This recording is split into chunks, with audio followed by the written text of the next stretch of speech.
अब हम बात करते हैं बोर्स थ्योरी के कुछ लिमिटेशंस की।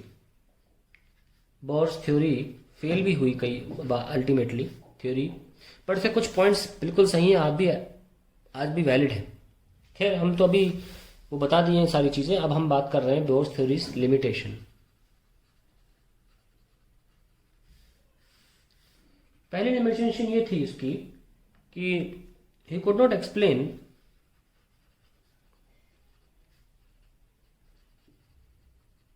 why electrons are evolving in circular orbits। ऐसा हो क्यों रहा है? क्योंकि सेंट्रीपिटल फोर्स एक बार कोई मूव करता हुआ है तो गोल घुमाएगा ना। पहले से कैसे मूव कर रहा है ये एक्सप्लेन नहीं कर पाया, और सर्कुलर ऑर्बिट ही क्यों, है ना। तो ही could not explain this thing. Also electron has wave nature, है ना। तो वेव नेचर है तो आप बता ही नहीं सकते इलेक्ट्रॉन एग्जैक्टली क्या है। पर तो हाइजेनबर्ग अनसर्टेनिटी प्रिंसिपल खतरे में आ जाएगा, वो तो बिल्कुल सही चीज है। अगर इलेक्ट्रॉन का वेव नेचर है, ये इलेक्ट्रॉन है, तो ये अपने वेव पैकेट के साथ घूमता है और आप नहीं बता सकते कि एग्जैक्टली इलेक्ट्रॉन कहाँ है। ये इस दायरे में कहीं भी हो सकता है, आप उसकी पोजीशन नहीं बता सकते। वो तो छोड़ो, आप तो ये बता रहे हो कि बाकायदा सर्कुलर मोशन करेगा डिफाइंड ऑर्बिट में, इसलिए ये पॉइंट बिल्कुल गलत साबित हुआ। दूसरी चीज, this theory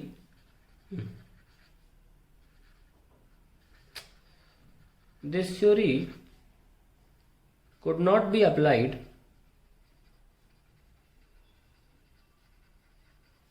to atoms having more than one electron,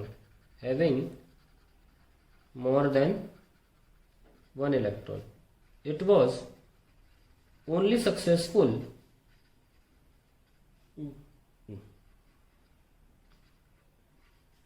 in case of hydrogen atoms।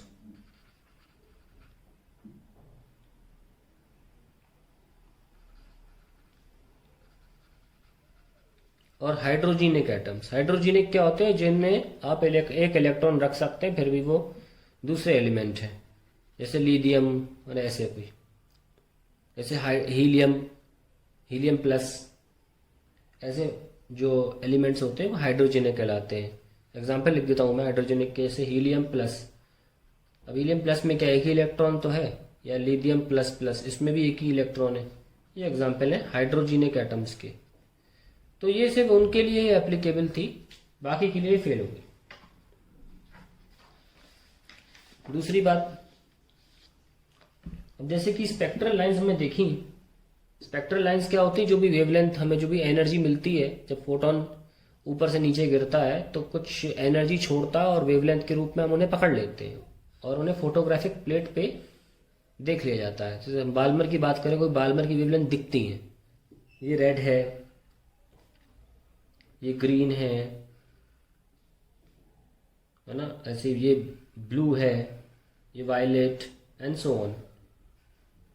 और थोड़ा कम में वैसे अल्ट्रा वायलेट भी बाल्मर में आ जाता है, लेकिन इस तरफ वेवलेंथ घट रही है, इस तरफ वेवलेंथ बढ़ रही है। ये रेड है और ये अल्ट्रा वायलेट, ये फाइनली हम कह रहे हैं वायलेट है। Anyways point is that C point जो है इनका, मैंने सी लिखा, थर्ड लिखा, याद नहीं आ रहा क्या लिख रहा हूँ, 2 लिख रहा हूँ तो 3 लिखना चाहिए। इन्होंने ये भी प्रॉब्लम आई कि इनमें कि अलग अलग स्पेक्ट्रल लाइंस की इंटेंसिटी अलग अलग थी। इंटेंसिटी मतलब कितनी रोशनी से दिख रही है वो। तो इस theory could not explain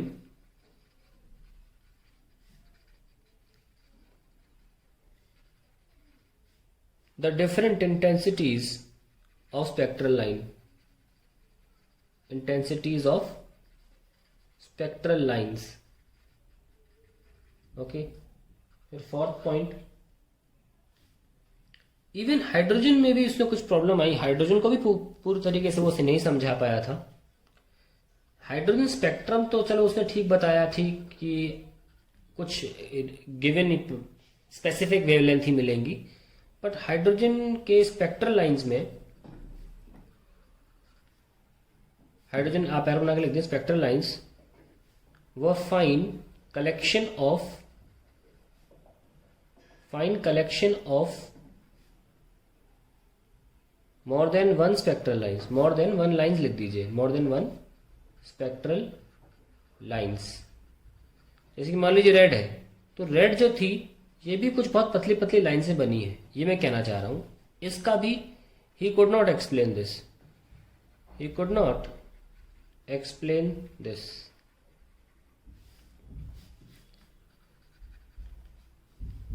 fifth देखते हैं, डिफरेंट एनर्जी लेवल्स थे, जैसे कि सपोज n इक्वल टू 1 है, n इक्वल टू 2 है और n इक्वल टू 3 है, n इक्वल टू जो भी है हायर नंबर है से n डैश। तो अगर मान लीजिए इलेक्ट्रॉन यहां से यहां कूद रहा है, तो ही could not explain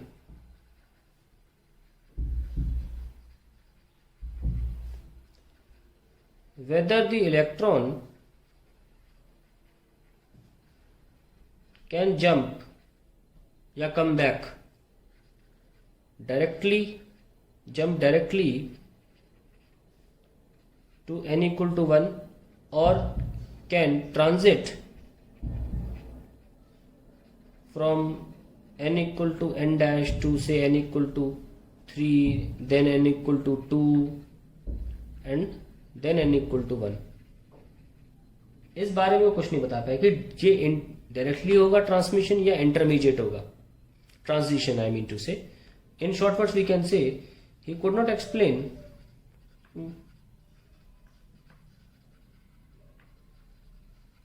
whether transition was direct or intermediate,